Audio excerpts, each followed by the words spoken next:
Welcome back. I want to let you realize that the Peloponnesian War is over. What a relief. 27 bitter years. But it's just one of those times through history that you discover no sooner is it over than another kind of trouble starts. And of course, as you know, the whole course has been filled with that kind of trouble, and it will continue that way right to the end. Well, you remember what the Spartans allegedly went to war about back there in 431? They were going to free the Greeks. And the irony of that is really quite extraordinary. Remember, Xenophon ends his tale of the end of the Peloponnesian War, how the Spartans and their people were all tearing down the walls of Athens to the music of flute girls, and everybody thinking, or it seemed, I forget exactly how he puts it, that this represented the beginning of freedom for the Greeks. Well, of course, he was writing this years later, and he knew perfectly well that was an illusion, because Spartan power, which had grown to an unprecedented degree in the course of the war, now presented the Spartans with problems and opportunities. You know, I think it's a very important thing to understand, and I think not enough people do. Power has a certain life of its own.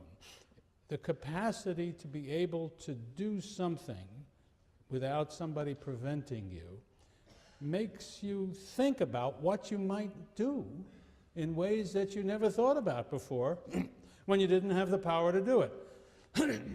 And of course, this is what happens to the Spartans. They find themselves presented with choices that they could take. How were they to conduct themselves and their state, and how were they to try to arrange the structure of states in the Greek world, and including their relations to Persia, because they really had enough power to be able to think of different things they might do. The logic of the situation presented really three possibilities. They could, of course, do what they had done much of the time before the 5th century, namely to confine themselves to the Peloponnesus, to maintain their control of the Peloponnesian League, and basically not to get involved in anything outside the Peloponnesus. And much recommended that in Spartan tradition. It meant that the Helot problem, which was always on their minds, something they couldn't forget, they were desperately outnumbered at all times by people who hated them and whom they lived off. So the notion of leaving with an army from the Peloponnesus at any time was always a questionable proposition, even though sometimes it was necessary. And as we shall see, changes had taken place in Sparta in the course of the Peloponnesian War, of which I suppose the most important was the appearance in the hands of Spartans of a good deal of money, which was made available by the Persians for wartime purposes, but both in the collecting of that money and also in the taking of many cities away from the Athenians, very prosperous cities. The Spartans also gained a great deal of booty. So for the first time, there were lots of Spartans who had lots of money. And of course, as you know, not only was that not a characteristic feature of Spartan society normally, it was forbidden. The laws in Sparta did not permit coins. The closest thing to coins were these fistfuls of iron spits, which don't get you very far and don't buy very much. It was... And so the point is that the presence of that kind of wealth and really no traditional way of coping with it meant that there were other uncertainties now and opportunities that various Spartans felt. So anyway, the idea of staying in the Peloponnesus certainly appealed to many Spartans because they feared that involvement outside the Spartan world, and certainly they feared the arrival of money, which would be necessary as they became outside to live to be engaged outside that world, would undermine those traditions which they valued so much, which were part of their identity. Living according to the laws of Lycurgus was what it meant to be a Spartan and made you feel superior to other people. So there was a feeling of danger in the minds of the conservative Spartans who would have preferred that.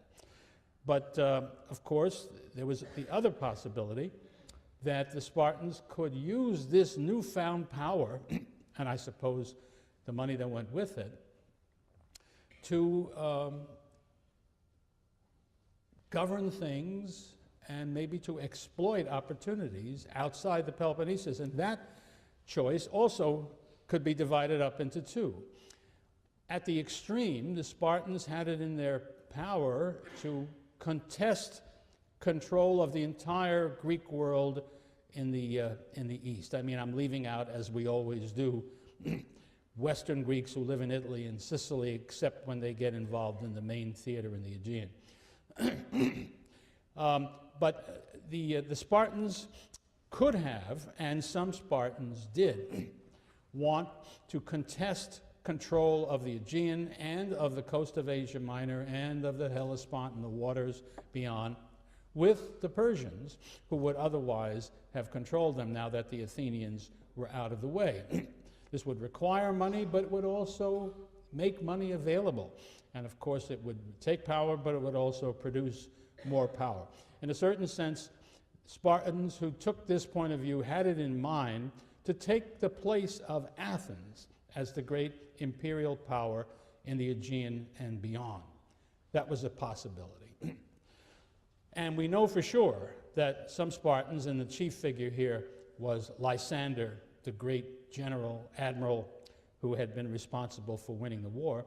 We know for sure that he and others around him liked that idea and sought to pursue it, but they were not alone in that opinion.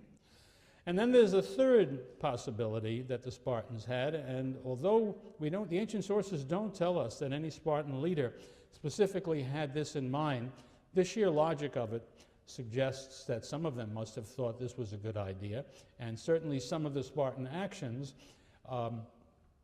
suggest that they were pursuing such, or tried to pursue such a policy. That was not to be confined to the Peloponnesus, but also not to engage in this grand, or you might even say grandiose, plan of supplanting the Spartans of the Athenians, which would include necessarily, somewhere down the road, conflict with the great Persian Empire.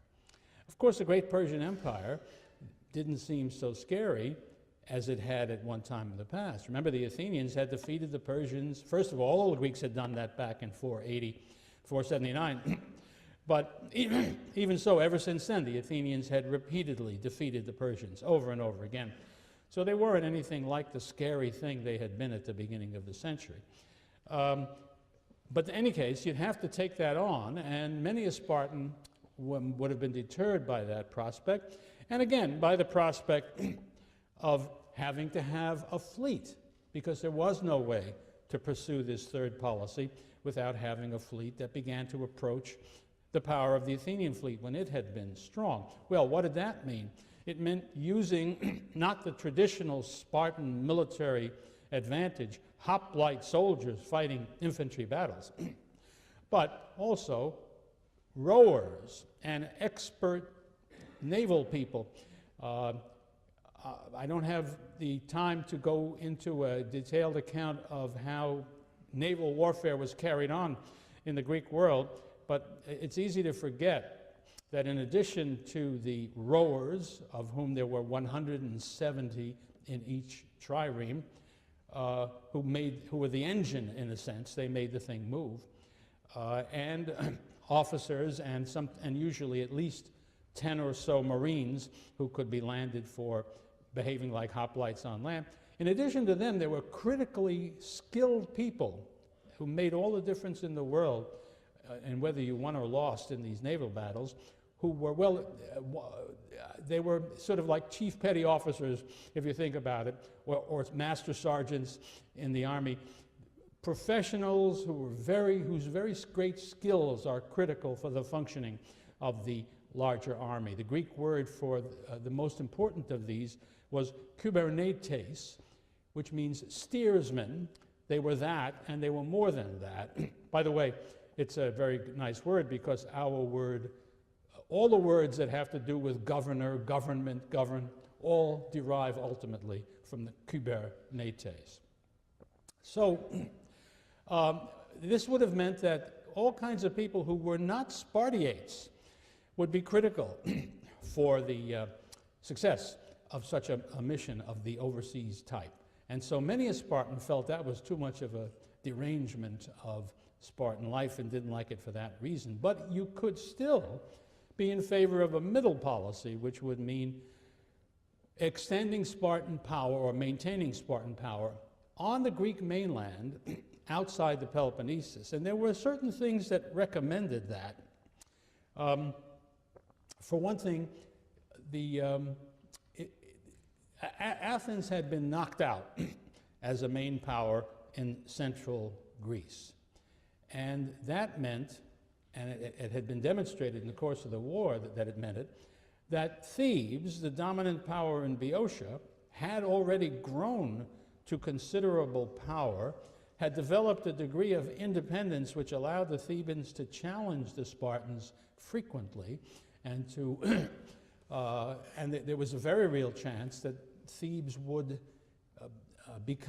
would seek to become at least a power of the first rank, at least somebody who could sit equally at the table with the Spartans rather than subordinate to them.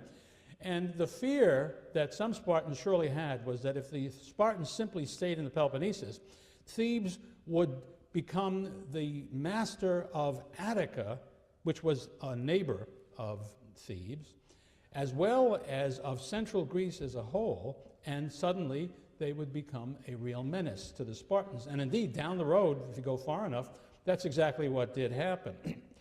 So that would be the case for we need to establish ourselves on mainland Greece as the hegemons, the masters. If not, I shouldn't say master. Hegemons means leaders.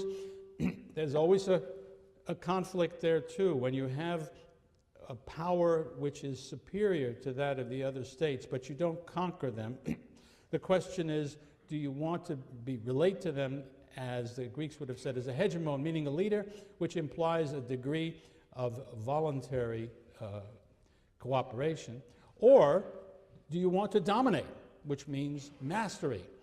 And Spartans disagreed among themselves as to what was necessary, even if you were going to take that path. But these three routes were theoretically, and I think, as a matter of fact, really, things that the Spartans argued about, and there was a certain amount of moving back and forth as the Spartans shifted from one to the other, as different individuals gained influence and as circumstances changed. It's easy to designate at least two of the factions, and I'm inclined to think there were three that can be identified, and identified with people. The most aggressive overseas, let's conquer and control everything in the Aegean, Lysander is clearly the leader of that faction.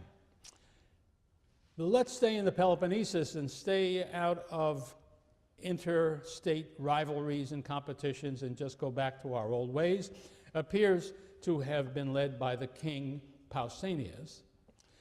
And there's another king, Agis, and he is the one. It's unclear.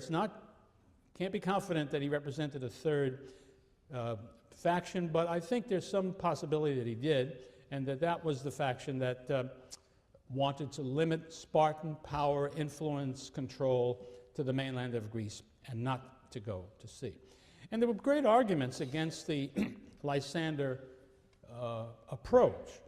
For one thing, the number of Spartans was pretty small to control too vast a territory. We can't be sure how many there were by now, but it's pretty well agreed that in the middle of the Peloponnesian War, there was something like 3,500 Spartiates, only that many. And the figure continues to go down. By the time we get to the decisive battle of Leuctra that defeats Sparta finally in 371, there are perhaps about 1,000 Spartiates. Well, how do you run an empire? Forget about how do you conquer one. How do you run one with that kind of population? And also, of course, the Spartans had traditionally not been a naval power and had done very poorly at sea compared to the Athenians, at least. And it was an open question how well they would do against the forces that served the Persian king at sea. The fact was, too, that they had no experience with money, and money was a critical part of maintaining such an empire, as the Athenians could tell them. And everything in the Spartan tradition was based on land power. Now, we can overestimate that. After all, the Spartans had been sending fleets out to sea throughout the Peloponnesian War. In the last part of the war, they won 2 important battles, of which the final battle was critical, the Battle of Aegospotami. But if you really look at the whole story, it's not at all clear that the Spartans ever developed the kind of system that would produce a navy that would year after year after year have the capacity to dominate the sea. So that was a practical limitation. Well, anyway, however that might be, the man of the hour in 404 was Lysander, the great victor of the Peloponnesian War, and his policy was the extreme policy, the let's conquer it all policy.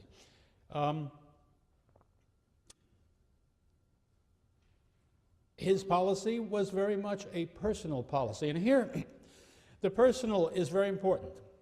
The fact that Lysander was who he was made a very great deal of difference. Lysander was not a pure, legitimate Spartiate. He was what the Spartans called a mothox. He was technically a bastard. That means he had a Spartan father and a non-Spartan mother. Typically, such women would have been helots. But in any case, he was brought up, nonetheless, as a Spartan, but not as a Spartiate. And how to put these pieces together is very hard to know. But he did, as a few others like him in the last years of the war, rose to be a general, and the very best general of all, and the man who was put in command of the forces. But he was a man of extraordinary ambition. And the ancient writers tell us that he had developed the notion of actually bringing about a revolution in Sparta and changing the constitution in such a way that would allow him to become effectively the ruler of Sparta, and the kings, the traditional kings who were born to the purple, to be put aside. Well, if he was going to do anything like that, even if he was only going to try to retain the position he had achieved of tremendous influence and power, he would need to have a command, he would need to have money, he would need to have supporters of every kind, and his policy, therefore, for Sparta was very much a policy that fit the needs of Lysander. Wherever he liberated a city in Asia Minor, which had been under the Athenian Empire, part of the Athenian Empire, he established a different kind of government. It consisted of 10 men chosen from the local people who were friendly to him, who were reliant on him, his people, his puppets, if you will. The name for these establishments was decarches, rules of 10, men of 10, groups of 10. And they were his people. And to make sure that they were safe, he placed a Spartan garrison, or at least a Peloponnesian garrison, in that city, led by a Spartan commander called a harmost. It comes from the same word from which we get harmony, somebody who preserved order, who was the military commander of that region. All of these people, the harmosts, the decarchs, were all his creatures, not anybody who had any independent power or influence, simply his people who did the job for him. And liberators of the Greeks as they had claimed to be, Lysander did not abandon collecting the money from these cities that he had allegedly liberated, the same amount apparently that they had given the Athenians, because our sources tell us that the Spartans were collecting 1,000 talents a year from the newly acquired empire, which is something like what the Athenians got from it. So all of that is in place. This newly founded Spartan Empire was different from the Athenian Empire in a variety of ways. Remember the Athenian Empire, it started out as a voluntary association with a very clear common purpose, to liberate those Greeks who were still under Persian rule and to preserve their freedom from their Persian neighbors and former conquerors. And on the other hand, this new empire under Lysander had no purpose. And it was not voluntary in any shape, manner, or form. It was thoroughly compulsory. I think it's fair to say that the Spartans had simply betrayed the Asiatic Greeks whom they had engaged in the rebellion against the Athenians, and instead of liberating them, put them under Spartan rule. And in many cases, frequently, these governments established by Lysander were tyrannical and rapacious, in which these governors and the Harmos and so on basically stole what they could from the natives. This is apart from the official payments they made to the Spartans. They enriched these Lysandrian creatures. As one of our ancient sources writes, the will of any Spartan was regarded as law in the subject cities. It is clear from all the ancient writers that the Spartans were not easy people in their dealings with other Greeks. Everything in their tradition made them feel superior to other Greeks, and they didn't mind acting in that way. You remember the stories of how it was that the Athenian Empire was founded, or rather the Delian League. The Spartans had so alienated all the Greeks in that region by the way they treated them that they were glad to send the Spartans away and replace them by the Athenians, who did not treat them that way. At least they didn't do it for some years before they developed into an empire. So this was another problem. Spartans were not good at this job. But at the beginning, what was decisive was Lysander. He was at the height of his power and influence, and I guess it's fair to say he reached heights that no mortal ever had reached in the Greek world. The oligarchs whom he had restored to power in Samos loved him so much and were so grateful for what he had done that they held religious ceremonies on the island and literally worshipped Lysander as a god. This is the first time in Greek history that anybody had received such treatment. On the one hand, this elevated his influence and power. Everybody wondered at him and so on. On the other hand, it presented a problem, because you can imagine how that went down among the aristocrats of Sparta, and most particularly with the kings of Sparta. To see that this, I use a technical term, not a street curse word, this bastard was now being worshipped as a god. And of course, that kind of eminence was unheard of for a non-king in the Spartan world. So that had all kinds of trouble down the road. And he was as ambitious as he could be, and it was as obvious as it could be. So there was jealousy and resentment and fear at Sparta that something bad was going to happen to the Spartan way of life, to the Spartan constitution. And Pausanias and his traditionalists bided their time for the opportunity to put a spike into this development. There were other things that were flowing from what I've already described that were threatening the traditional character of Spartan life. This money, of course, allowed for corruption. Now, people who had money could buy people's support, could buy people's help in their own endeavors for influence and power in Sparta.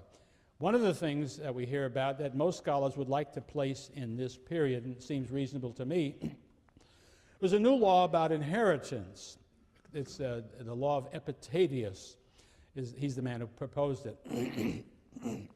Used to be that inheritance automatically went in a certain direction.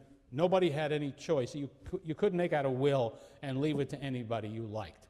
It went through the family according to a certain pattern. The law of Epitadius changed that. You now could write a will and select your successors however you wished, your inheritors. Excuse me. That meant that there were ways you could work around that so as to buy somebody right while you were still alive. If you wrote somebody into your will, you were in effect giving him money after you died, so meanwhile he could serve you and be your political supporter. That was happening. And people who had been raised as Spartans and expected to inherit their father's property would sometimes find that they had been cut out. And now they were Spartiates by birth, but they lacked the necessary wealth, necessary land, to provide for their meals at the common mess, and so they could no longer be Spartiates in the full sense. And a term was discovered for them. They were called hypomeones, which means inferiors. And some of the guys who rose to power late in the Peloponnesian War as generals, because they were just good at it, came from some such class. So you have a variety of Spartans who are important, who are not helots, who are not people you can just do what you want to. They play a significant role in society, but they don't have the position of honor, the position of belonging that was necessary. And these were disruptive and troubling developments in the Spartan state. We get a clue about this. In 398, we hear about the planning of a revolution in the city. A man by the name of Kinedon, who was one of these hypomeones, was planning to have an uprising in which they would kill lots of Spartans and set up a new regime that would give room to the people who were outsiders.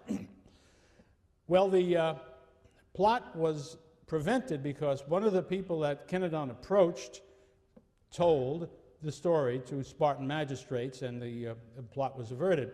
But he told, the story he told was this. He was standing one day in the agora in Sparta, and Kinedon approached him and he said, look around you, he said. How many Spartiates do you see? Well, the answer was 40. He said, and how many people are there around here who are not Spartiates? And he said, about 4,000. He was talking about hippomeones, neodamodes, various other subspecies, but also helots and also perioikoi. And said Kinedon to the man he was trying to recruit, these 4,000, as regards the Spartans, would gladly eat them raw. So his message was, why don't we have a little revolution? Well, the answer was he was forestalled. But it does tell you that the situation had become sufficiently dangerous that such a possibility existed. So there is Sparta coping with these various problems and trying to decide how to handle their future. And I'd like to shift the scene now to Athens. Athens, which had been the greatest empire that the Greeks had ever seen, had been reduced now to total defeat, absolutely at the mercy of the Spartans. And indeed, the Athenians feared, and certainly had reason to fear, that the same fate they had visited upon some states that had defied them, and there were two that fit the category I'm about to mention. Milos, the island that was conquered by the Athenians, and Thucydides describes how the Athenians spoke to them in the famous Melian dialogue. And also a place that is not, most people don't remember, but another town in Thrace. In both places, the Athenians killed all the adult males on the island when they finally put an end to the siege, and sold the women and children into slavery. The Athenians had every reason to fear that that might be what happened to them. As a matter of fact, Corinth and Thebes, in the conference they had at the end of the war, said, let's do that. Thebans especially said, let's turn Attica into pasture land. Well, the Spartans didn't do it. And the reason they gave was, well, it would be wrong to treat such a people that way, such a people who helped us in such a critical way as our partner against the Persians when we won our freedom. Well, if you can believe that, you can believe anything. More to the point, I think, was their fear that if they did destroy Attica, I mean the houses and the people and all that, what would happen? This would really be a vacuum of people, of everything else, and certainly a vacuum of power. And it wouldn't stay that way very long. Thebes and its Boeotian subordinates would come in and occupy it, and that was not a desirable thing. And so the Spartans didn't do that. Instead, with Lysander very much in charge of the settlement that was going to be imposed on the Athenians, they placed in power a small group of oligarchic Athenians, just as, by the way, he had the same kind of people in the rest of the empire, but not 10. Athens was a very big place. Turned out that there were to be 30 of these new rulers of Attica, all of whom had to meet the criterion of being acceptable to Lysander, and the leaders of which, the really important top gun, was a man by the name of Critias, a nobleman who had participated in democracy but had turned very sharply against it.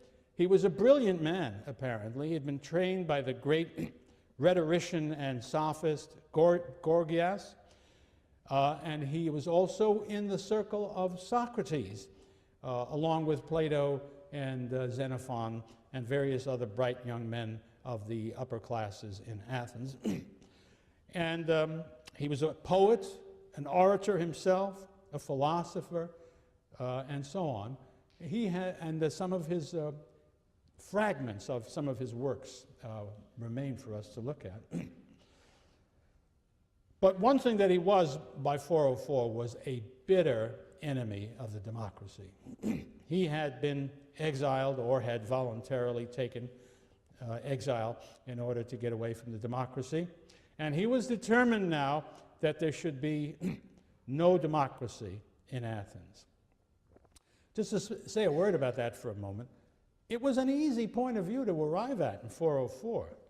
People who were not friendly to democracy could simply point to the fact that the democracy had just lost this great war, and nobody could really understand how that had happened, given the great power of Athens. And of course, it was easy to point to the great event that turned the tide against Athens, the Sicilian expedition, and to say this was an idiotic idea, and it was exactly the kind of idiotic idea that a democracy would come up with.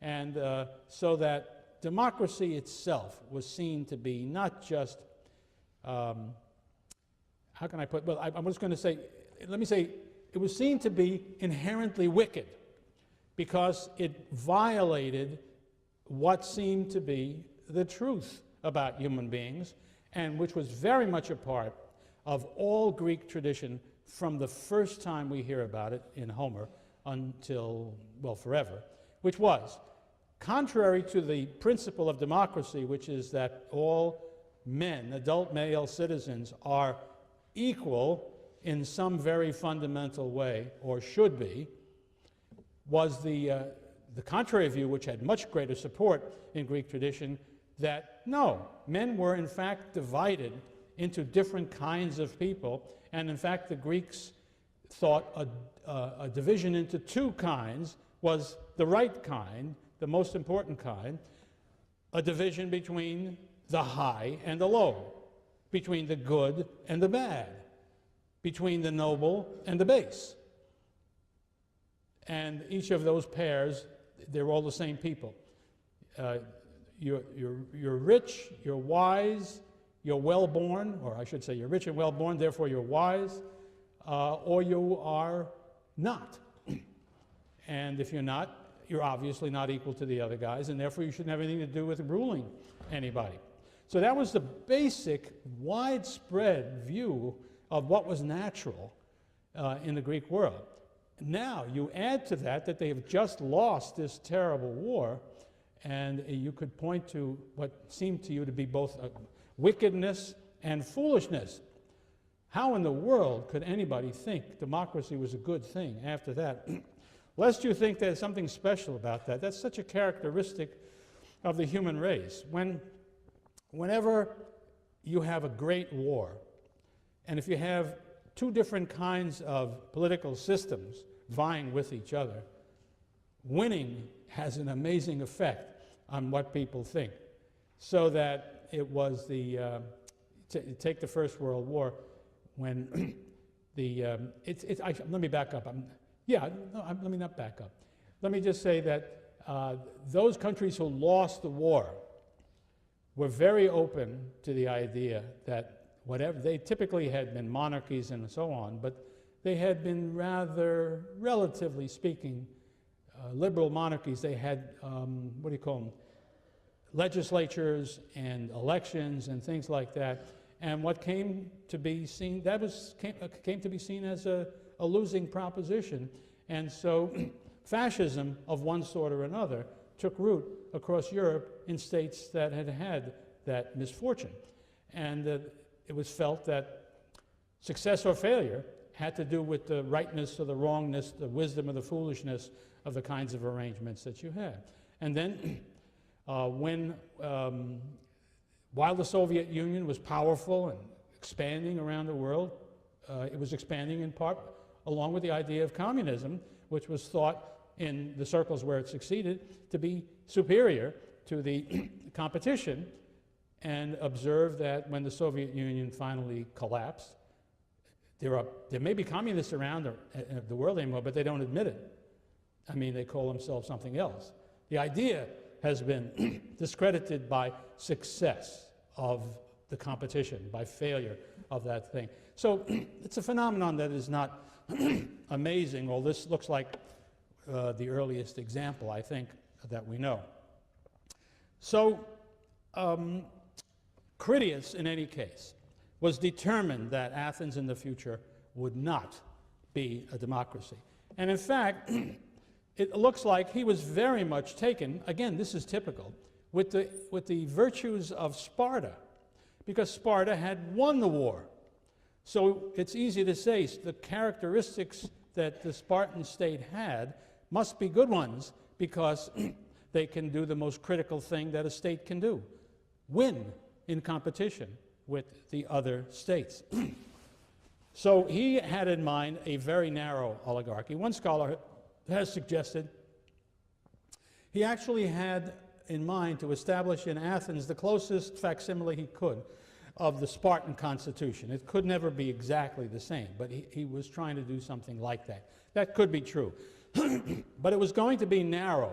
A smallish number of people were going to control the city.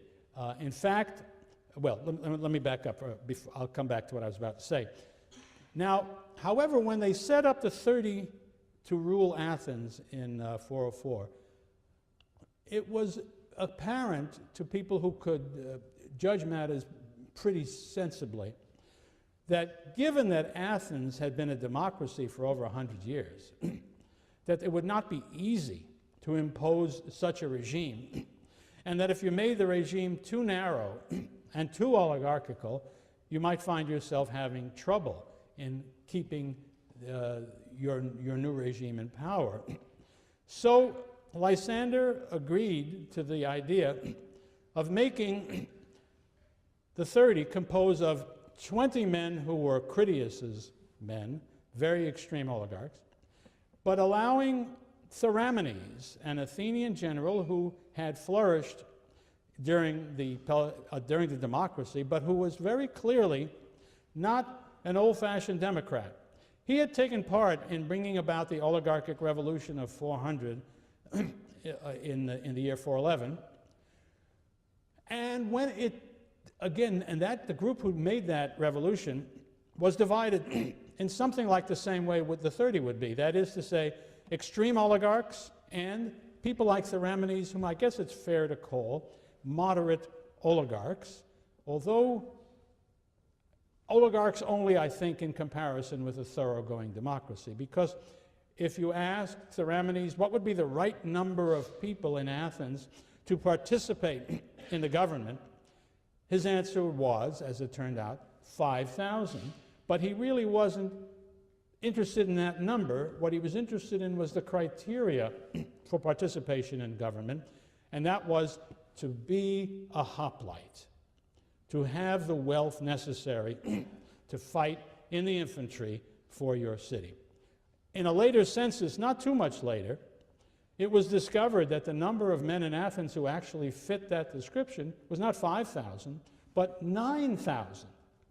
And at a time when the Athenian population of adult males was something like 21,000. So that 9 out of 21 would have been the people who participated in the regime. 12 out of the 21 would have been too poor for that, would not have been allowed to participate. Well, that's not a democracy. It is an oligarchy, but it's a very broad oligarchy. The word moderate, I think, applies. So anyway, Theramenes was to be given the opportunity to appoint 9 others besides himself. So there were 10 Therameneans, 20 supporters of Critias in the 30, and that was to turn out to be a problem for the 30, as it had been for the 400, because when Theramenes saw that his colleagues in the 400 were trying to establish a narrow oligarchy, he led an uprising that overthrew that oligarchy and ended up finally restoring the democracy. So that's the picture of what's going on in Athens. But Athens, of course, was also inhabited at that time by all of the exiles who had been sent into exile during the democracy, and they were bitter enemies of the Democrats. At least lots of them were. So you had a kind of a confrontation of different ideas and feelings that was a little unusual in Athens. Athens had been a pretty easygoing place before the war, and even throughout the war, and to a large degree. But now there were very hard divisions and very tense feelings between the different groups. The 30 ruled between September of 404 and May of 403. Just a matter of months, as it turned out, although nobody, of course, knew it was going to be so short when things got started. They established a council of 500. Well, that's the same number as the Athenian council, but it was quite different. It was made up of extreme oligarchs. They were given judicial powers.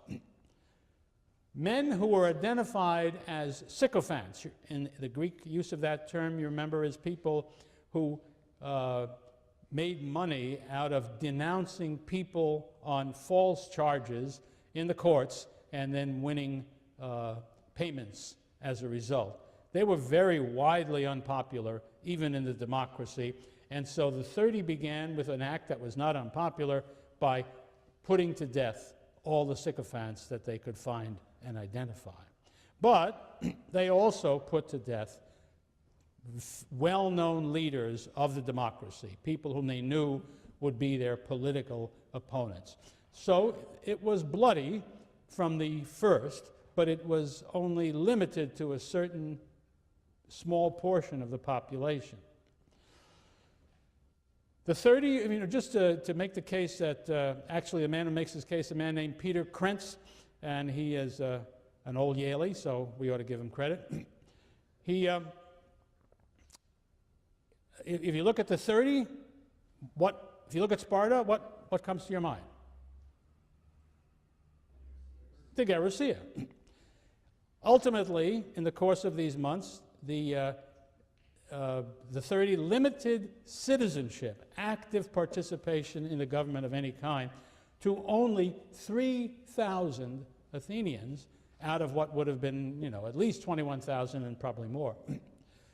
Only these had citizen rights. The rest of the Athenians did not.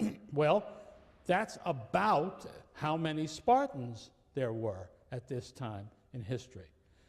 Another thing they did was to, at a certain point when life got tough, they drove from the city of Athens all those who were not part of the 3,000. Well, what do you call people like that who don't live in the capital city, but who live around? Perioikoi. And so that's why Krentz suggests that this is not an accident, that it's a conscious effort to model the future Athenian state upon the great, successful, admirable Spartan state. Well, Theramenes didn't like that. This was far too narrow and far too troubling for the future to Theramenes. And indeed, he pointed out the contradiction. He says, how clever is this? Here you are, a minority in the state, and instead of trying to bring on more people to make yourself stronger, you're driving out people and guaranteeing that you will have more people against you than you have for you. He himself favored, as he had in the time of the 400, he favored a hoplite census. Anybody who could be a hoplite could be a full-fledged citizen, and I've told you about the numbers. Well, pretty soon, the 30 became, people objected to what the 30 was doing, made complaints, and the 30 began to go after them. At different times, one of the problems about talking about the 30 is that it is not perfectly clear what is the chronology of events. And I can't tell you with certainty what happened, but in what order these things happened. But at some point in here, the 30 began to attack a larger group of Athenians, sometimes because they were seen to be political opponents or thought to be political opponents or related to political opponents. Sometimes when things got really bad, when the 30 needed money, they actually put people to death just because they were rich, so that they could take their money away. And this, of course, increased the amount of resistance, unhappiness. So that, finally, a small, I want to emphasize small, very small group of Athenians fled the city and went into exile to neighboring cities. And this is interesting, I think, and important. The cities that were most receptive to these anti-30, anti-oligarchical, anti-Spartan people, the ones who received them most readily were Corinth, Megara, and Thebes. All enemies of Athens, all enemies of democracy. Why are they doing this? The answer is they are both angry at the Spartans and I think fearful that the Sparta that is arising now will be a menace to their autonomy. These particular towns were angry about different things. Corinth and Thebes, remember, had wanted to destroy Athens entirely. Spartans hadn't listened to them. They all shared in the fighting during that long war, but they did not share equally, and not enough to suit them, in the booty that was taken at the end of the war. So there were grievances that these towns had. And so they accepted this small number of Athenians, and the one town that was most important from this purpose was Thebes. And in Thebes, they were given a decent home.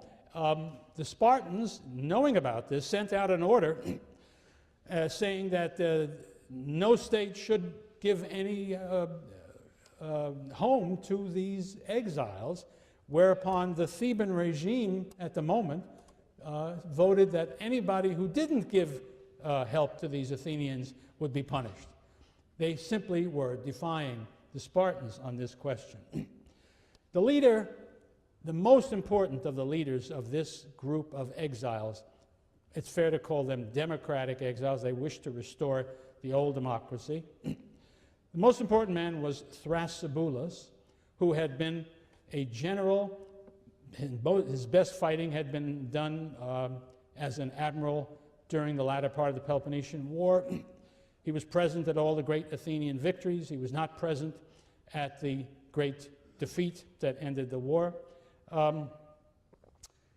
He and another important politician by the name of Anytus actually began a counter-revolution.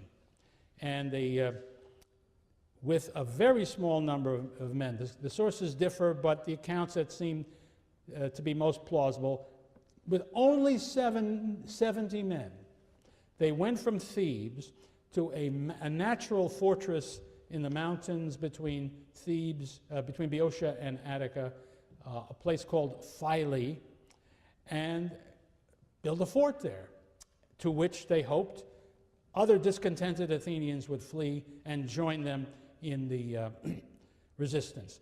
And I'm using the word resistance, and it brings to mind, of course, an analogy that has always struck me as helpful in comprehending the situation confronting the Athenians at this time. To my mind, it is helpful to think about France in June of 1940, after the Germans had defeated France and occupied part of it and left the other part unoccupied but absolutely beholden to the Nazi regime. Now, Frenchmen had three choices, and just as the Athenians did. One possibility would be to join up with the new regime and try to prosper as part of it, and some Athenians did that. Others would do what Thrasybulus did, and in France it was de Gaulle who did this. He happened to be in London at the time this happened, and he began to organize to undo what had happened and to throw the Germans out, establish the Free French forces. It's important to realize that after the war was over, it's amazing how large that Free French force had grown in people's minds. In reality, it was a handful of people. And that's the way it always is, and that's the way it was in Athens as well. It was a terrifying prospect to tackle this regime, which looked like it was unbeatable. Remember, they had been put in place by the Spartans. The Spartans ruled the world. What could anybody expect to change that situation? Just as the Nazis looked like they were in business for the 1,000 years that Hitler had claimed he was going to have. So that it didn't look like you were a very courageous man if you joined de Gaulle. I don't know, how many of you have seen Casablanca? Yeah, okay, at least you've seen one movie in your life. That's great. But you remember, what are Claude Rains and Bogey doing at the end of the war when he says, Louis, I think this is the beginning of a beautiful friendship. When he says that, they're going to Brazzaville to join the Free French. Well, great. But what did people think about de Gaulle? They thought he was a goddamn fool.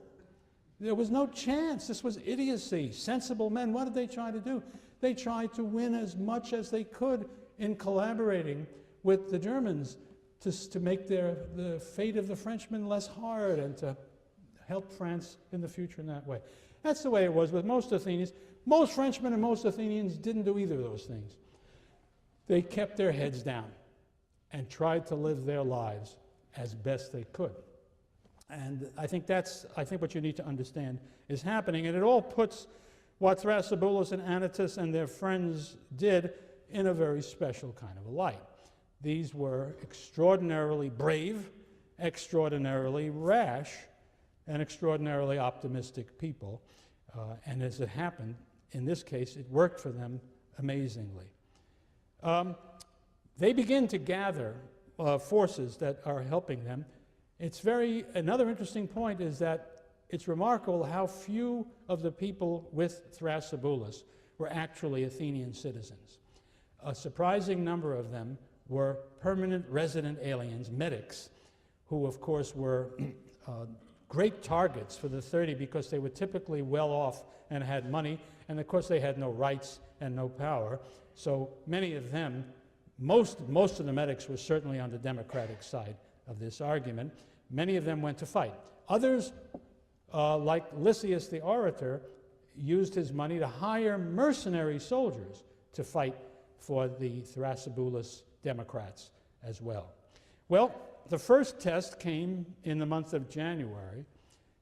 There were this 70 guys or so up in the fortress on Philae. By now, the 30 were worried enough about this nascent army to send an army of their own, much bigger, to try to get them. And it's at this point that I'm always reminded, again, talk about analogies, of the events of Great Britain in the 16th century, England, I should say, really, in the 16th century, when the Spanish Armada was heading for England, trying to gain control of the island for the Pope and Catholicism, one thing and another. And what happened was that nature, if you will, or as the British thought of it, maybe God, intervened. As the Armada was coming out, a great wind came up, and it blew the ships out of their path and wrecked many of them. And really, the English fleet didn't do anywhere near as much damage to the Spanish fleet as did the winds.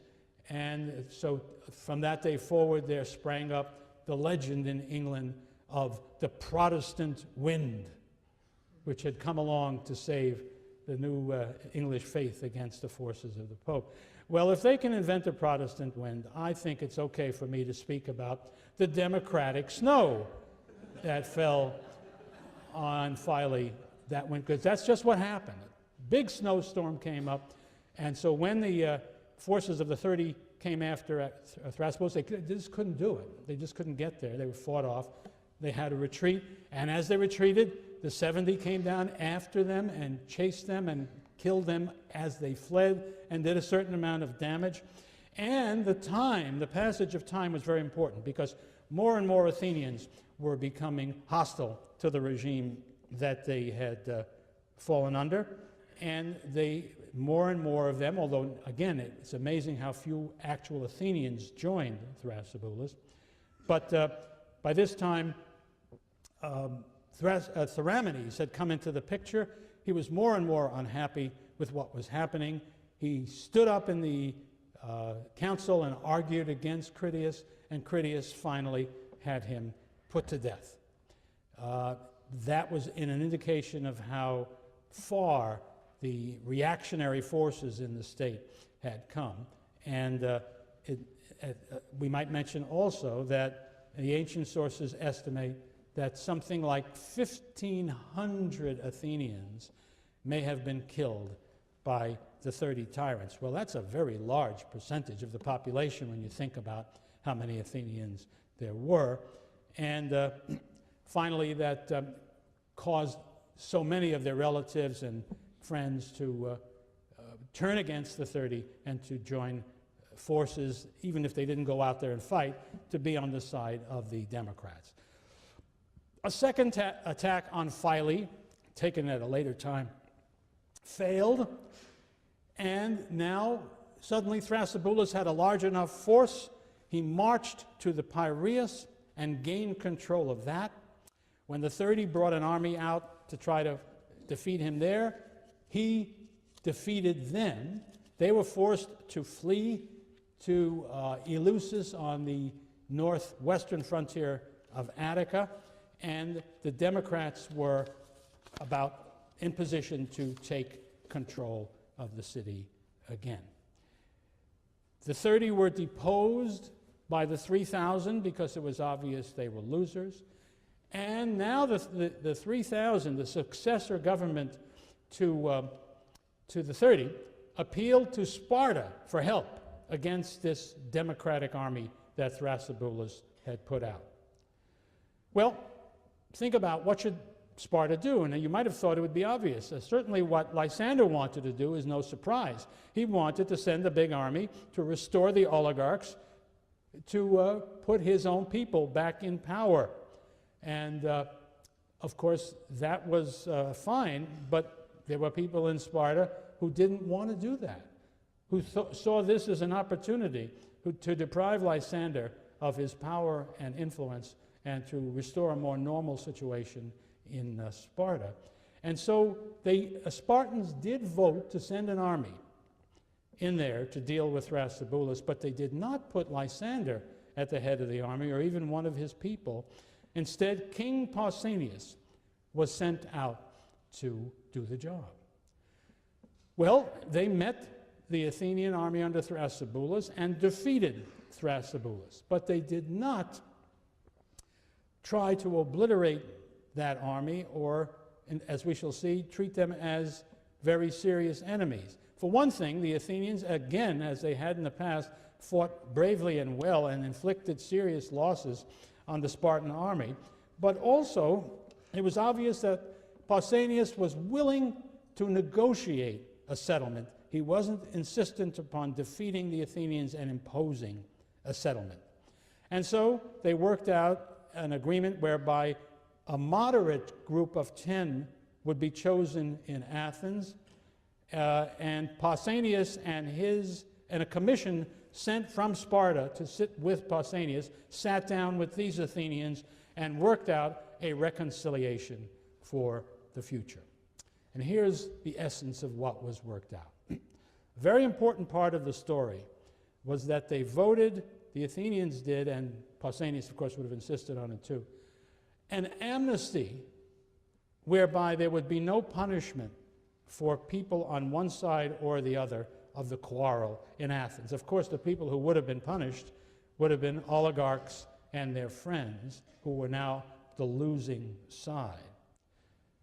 There would be an amnesty for anybody, no matter what, except for the 30 themselves, the 10 that the 30 had put in charge of the Piraeus, the 11 were the police force, so to speak, the head of the security forces in Athens, and so on.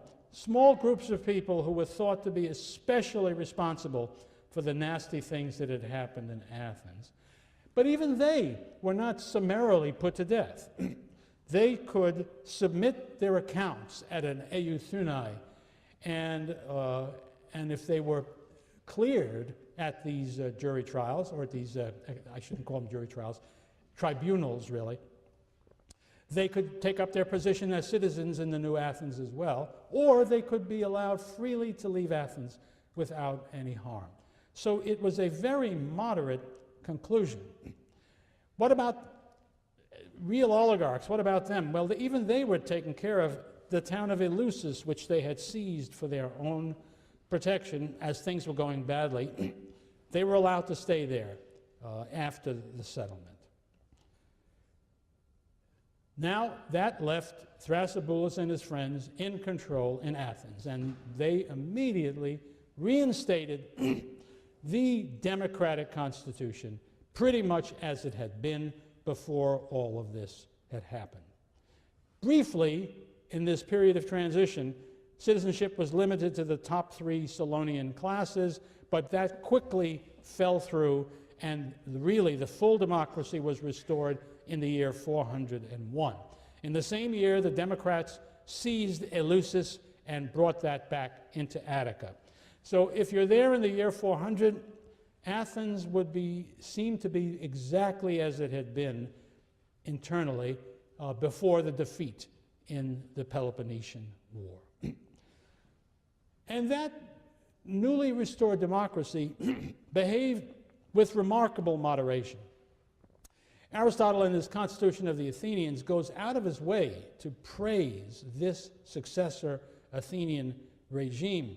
They kept closely to the amnesty. They did not, in fact, prosecute people that they should not have done. On the other hand, Aristotle praises this too, because he also is, I guess his sympathies are very close to those of Theramenes, to moderate oligarchy, or what Aristotle would call politeia, moderate regime. When Thrasybulus asked, this is an amazing thing, when he asked that those people who had served in his army, who had liberated Athens and restored the democracy, that these people be granted Athenian citizenship. The Athenian people voted no. To me, that is one of the most striking evidences of how the Greeks really felt about their polis. Because even in a situation like that, the idea of sharing citizenship with anybody who was not, so to speak, a member of the family was beyond what they would contemplate. And even with Thrasybulus, the great hero, the great liberator, asking them to do it, they said, no dice. They also repaid the debts that the 30 had accumulated. What they were doing, of course, was trying to get things calm as fast as they could, to achieve stability. It's a very rare thing. Imagine, well, think of what the French did when the war was over. They took their collaborators, they tried them, and they killed them, for the most part. That's what civilized people do. I mean, look what they did in Rwanda and other places like that, where different sides in the Civil War simply butcher each other. That's a very normal situation. What the Athenians did was very abnormal. It was evidence, I think, in part of a great deal of wisdom on the part of the key leaders at the time. And I think it also shows you that Athens, over the many years of its democracy, had not had sharp edges between the classes. I think there was a general kind of good feeling that made that sort of mass execution something that seemed foreign and too undesirable. So, if we look at Athens in 401, the democracy has been completely restored. And I'd like to draw my comments about this to a close by focusing on Thrasybulus, a man who I think probably none of you had ever heard his name when you came into this class. You'd heard of Pericles, you may have heard of Themistocles, you heard of lots of different Athenians. You never heard of Thrasybulus. So you might be surprised to hear the following. Cornelius Nepos, a Roman historian of the 1st century BC, in writing lives of famous Greeks and Romans, wrote the following about Thrasybulus. If excellence were to be weighed by itself, apart from luck, I believe I would rank this man first of all. This much is certain. I put no one ahead of him in sense of honor, steadfastness, greatness of soul, and love of country. That ain't bad. But it's not the end. A few years before 180 AD, Pausanias, the great travel writer of antiquity, wrote his guide to the famous and historic places of ancient Greece. In the section on Athens, he described the graves of the heroes and men that line the roads outside the city, beginning with the one leading to the place known as the Academy. Here's what Pausanias, the travel writer, says. The first is that of Thrasybulus, son of Lycus, in every way the greatest of all famous Athenians, whether they lived before or after him. Think of all the names that are involved in that. And maybe the weight of Pausanias' general comparison is intensified by something a little bit more specific, because the next words in Pausanias' account are these. His is the first grave, and after it comes that of Pericles. Just in case you thought he missed Pericles by mistake. Now that's extraordinary. And there's a great puzzle that I can't solve, and probably never can be solved, but how could it be that these fellows who lived centuries afterwards said these things about Thrasybulus, and we never heard of him? I mean, barely heard of him. The best answer I can give you is there must have been lost histories, and we know there are, of the period. And they must have given Thrasybulus the kind of credit for his remarkable achievements that don't show up in Xenophon and Diodorus and the orators. But we at last, and you have an obligation to future generations, must not let the name of Thrasybulus lie in obscurity again.